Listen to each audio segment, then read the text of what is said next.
Yes, Senator Roy, for one related question.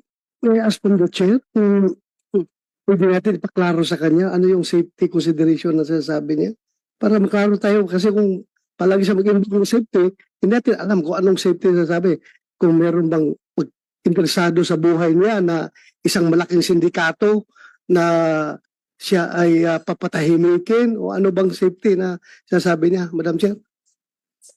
Miss Alice, tatanungin ko rin sana sa iyo yan mamaya ng konti. But briefly, simulan yung sagutin yung tanong ni Senator Roy. Ano ba yung sinasabi niyong safety na iyan? Tungkol po sa personal ko pong safety po. Kaya Okay. nga, ano yun? Anong threat, anong safety? So anong threat nakikita mo? May Para matulungan ka namin. Sige. death threat po. May Sino death threat. nag-threat? Sino? Hindi ko lang po may discuss po dito in public po. Why don't you discuss it in public? The people ought to know about it. May death threat po na Sino ang nagbabanta sa iyo sa buhay mo? Kung ayaw mo pang sagutin ngayon, Miss Alice, hindi kayo makakatakas sa tanong na yun. Tatanungin ko rin kayo dyan. Madam Chair, wala po din naman po akong plan po na takasan po yung question po. However po, meron lang din po talaga na safety concern po sa sarili ko po, na security concern po, na death threat po na minigay po sa akin. Kaya hindi ko lang po ma-discuss po sa public po. Madam, Yes, Miss Alice, nung nakita kayo ni Secretary Abalos, ang una mong sinabi kay Secretary Abalos, tulungan mo ako, may death threats ako. Sino ang nagbabanta sa iyo? sagutin mo na ng maiksi at diretso, Miss Alice. Opo. Sen, pasensya na po, hindi ko kasi masabi po in public. Kasi nga po, may safety problem nga po ako. Madam Chair, that answer is unacceptable as far as It's unacceptable, Senjor. Pero parang sasagutin na. yung committee sa kanyang safety pag ganun. Wala namin kung binobola mo kami rito. Pagkatapos mo kaming bastusin, gaganyanin mo kami ngayon, sasagutin mo kaming ganyan, pagkatapos mo kaming bastusin, pagkatapos mo kaming takasan, sasabihin mo may death threat ka, tapos di mo masabi kung saan galing yung death threat mo, hindi mo masabi kung dito sa Pilipinas o sa abroad. Miss Alice, pinaalalahanan kita, you never raised security concerns to the committee before. Nito na lamang na aresto ka na at ibinalat dito. Tatanungin pa rin talaga kita dun sa sinasabi mong death threats na yan na ngayon lang namin narinig yan. Balikan ko lang muna yung kumbaga prejudicial question para sa amin, yung identity ninyo. You entered the country as Guo Huaping in 2003, correct? Ikaw ay 12 or 13 years old pa lamang noon, correct? Madam Chair, wala po akong record po niyan. Oh, speaking of records, have you ever had a Chinese passport? Ang alam ko po, Madam Chair, Filipino passport po. Filipino passport. Sa pagkaalam namin, nagkaroon ka ng Chinese passport, hindi mo lang ni-renew, nag-lapse yun. So, Alice Guo, alias Guo Huaping, Filipino ka ba? Opo, Filipino po ako, Madam Chair.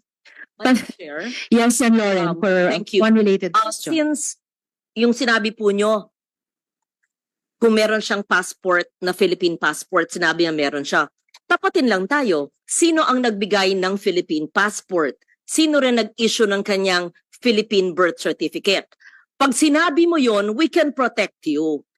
Pag sinabi mo yung totoo, paano ka naging Pilipino, paano ka nagkaroon ng passport, then you're answering us properly, we can perhaps protect you. But if you keep on lying to us, you will sink in a web of lies. Hindi ka namin maprotektahan sa mga sindikatong naghahabol sa'yo.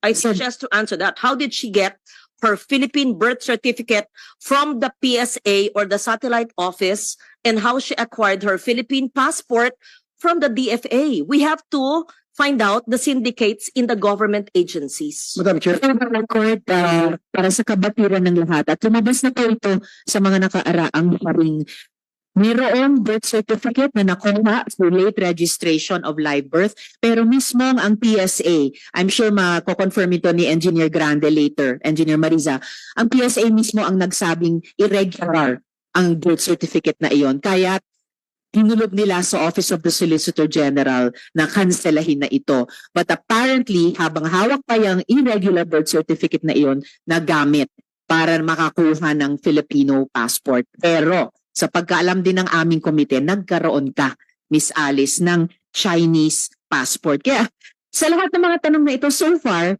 bakit ayaw mo sumagot? Wala namang self-incriminating sa mga tanong na ito. You are only being asked, in fact, you are only being asked about your previous answers to the committee. Yung mga previous documents na sinabit mo sa mga bangko na nakuha namin. So please stop being evasive. Stop being evasive before this committee. I-flash, ayan, finlash namin ulit yung dactyloscopy report ng NBI, no? Result of examination after a thorough examination and analysis, fingerprints of Guo Huaping, Ilin, and fingerprints of Guo, Alice Ilial were found identical. Opinion, NBI to, in view of the foregoing, fingerprints of Guo Huaping, Ilin, and fingerprints of Guo, Alice Ilial were affixed by one and the same person. Isang tao lamang. Yun yung unang tanong ko sa inyo, pero nagsinungaling pa rin kayo. Now, once and for all, Alice Guo, alias Guo Huaping, I am giving you the opportunity to explain why you should not be cited in contempt for lying before this committee and for providing untruthful and evasive testimony. Miss Alice? Madam Chair, lumaki po ako, alam ko po ako ay isang Filipino. If it is true, Miss Alice, ako muna, Miss Alice. Miss Alice, pakinggan po ang senador. Ako muna, attorney, please. Attorney, Sabi mo may death threat ka, pero ayaw mong sabihin kung saan nanggagaling yung death threat mo. Ni ayaw mong sabihin ba sa amin kung ito'y tawag o sulat o text? Kasi kung hindi ka totoong nagsasabing may death threat ka. Miss Alice. Opo, Sen, magsasabi po ako, wag lang po in public. May death threat ka ba? Meron po. Magsasabi po ako, wag lang po in public. Well, I will accept that, Madam Chair, but ang problem kasi is kung yung death threat na yan, totoo o hindi, Madam Chair, dahil ayaw talaga niya magsalita. I will yield, Madam Chair, to the wisdom of the committee. Thank you. Salamat, Sen Joel. At saka ang hirap kasi, ang dami mo nang sinabing hindi totoo eh. Tapos babalik ka dito, magsasabi ka na naman ng isang malaking kwento, pinakamalaki so far, death threat. Kaya siguro naman maintindihan mo, bakit hindi kami maniwala. Hindi na pa nga pinatotohanan yung mga unang kasinungalingan mo. Ngayon may bago ka namang gusto mong paniwalaan namin. I need to do something right after your quick intervention. Kasi pinag-usapan din lang yung death threat against her, ano? Pwedeng sa executive session banggitin niya sa atin later? Kung sino yung- Yes, But, Sen Madam Chair, Rafi, we but, can Madam do Chair, that sorry, later no, on. because Sen of that- Joel. Because of that statement of Sen Rafi, I still don't get it, Madam Chair, why she cannot disclose it in public. Hindi po ba, Madam Chair, isn't it more natural to expose it in public so that she is protected? I don't get it, Madam Chair. I really don't get it. If you are having a death threat, you wanted to say it in public so that you can be protected. If you really wanted protection, Madam Chair. So it doesn't make sense. Hiding it doesn't make sense, Madam Chair. I agree, Sen Joel. Actually, kung talagang may death threat, mas talagang kung talagang humihingi ng proteksyon, walang kinalaman ng security threat din sa pagsagot lang tungkol sa pangalan ninyo. That's already established. The threat will not be made worse by confirming what is in documentary evidence. But in any case, gusto kong ipaalala sa iyo na ayon nga sa Supreme Court, in the case of the Office of Court Administrator VU, the right to self-incrimination does not prohibit legitimate inquiry in non-criminal matters. Ad nauseam na po ito. Halos naduduwal na po kami sa pag-ulit-ulit nito. No? Alice Guo, ladies and gentlemen, is continuing to lie to this committee despite glaring evidence that she is a Chinese national named Guo Huaping, whose father, Jian Zhongguo, is Chinese, based on her own declaration in this committee, and whose mother, Lin Wenyi, is also Chinese, based on her own declarations in bank documents, by the way, verified by the AMLAC. This is a blatant defiance of the legislative's constitutional power of inquiry. Lumalabas na pinaglalaroan mo ang aming batas, pinapaikot mo ang mga Pilipino. Pero ibahin mo ang Senado. Ibahin mo ang Senado. I move to cite Guo Huaping, also known as Alice Guo, in contempt of the Senate for testifying falsely and evasively before this committee. Second the motion, Madam Chair. Thank you, Sen. Joel. Chair, Yes, Sen. Madam Coco. Chair, when we were in recess kanina, the pending matter was the refusal to give us details of the death threats that she herself brought before us. And Siya yes, may- nag-volunteer eh. She binolunteer niya sa information sa atin eh.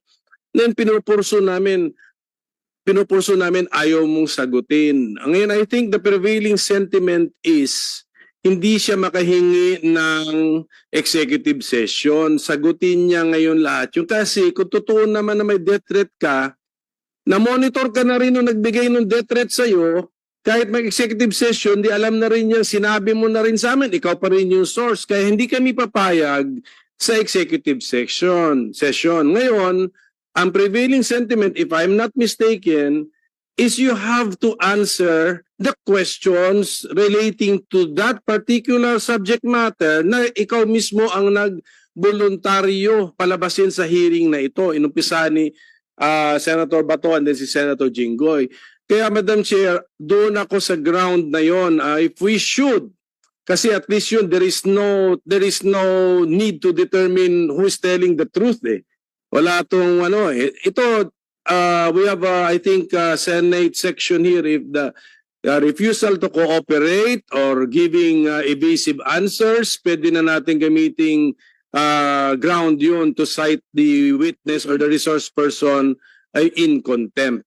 At Alice, sa lahat dito, akong pinaka-lenient actually na ayaw ka i-cite in contempt eh. Pero in this particular case, kahit anong pag-isipin ko, you have to answer eh. Wala. You have to answer, and if you want if we require you to answer publicly, you have to answer. You can invoke a right, pero pag-usapan namin yun. But when we deny that you are not entitled to such a right, then you have to answer. Otherwise, makukontempt ka talaga. So I'm presenting that alternative ground, Madam Chair. If we can use that, kasi parang pagkalap ko nung nag-break tayo, that was the hanging matter na rinaise ni Senator Bato, followed up by Senate President Pro Tempore. Actually, there are two hanging matters. Isa na yung tungkol sa death threat na yan. Pero higit pa doon, yung question ng identity. Dahil proven na ng NBI at proven na ng isa pang ahensya na Alice Guo at Guo Huaping, iisang tao lang kayo. At yun yung patuloy na pinagsisinungalingan mo sa komiteng ito. Therefore, the chair is citing Alice Guo alias Guo Huaping in contempt as seconded by Senator Joel. Madam Chair, SP Pro Tem Jinggoy. let's give a last chance for her to answer the question. Answer, Alice. Ikaw ba daw si Guo Huaping? Madam Chair, Sen, pasensya na po talaga. Ako po, si Alice Guo po. Okay, well, pasensya din po. The chair cites Alice Guo alias Guo Huaping in contempt of this committee as Hopefully- seconded by Senator Joel. Yes, Thank you. Anyway, Mano? she has been cited in contempt, but hindi kasi ako present sa past hearings ng Committee on Women, but has she been confronted with the documents of Guo Huaping? Napakita na sa kanya? yes, Maino. Kasi dapat may handwriting doon or may signature na allegedly coming from her, di ba? Did she deny or the signature? May entries doon may entries siguro doon na coming from the applicant, tama? Am I mistaken as NBI director? I can flash the passport page, Maino, and then NBI Director Santiago, gusto niyo bang i-address itong matter, please?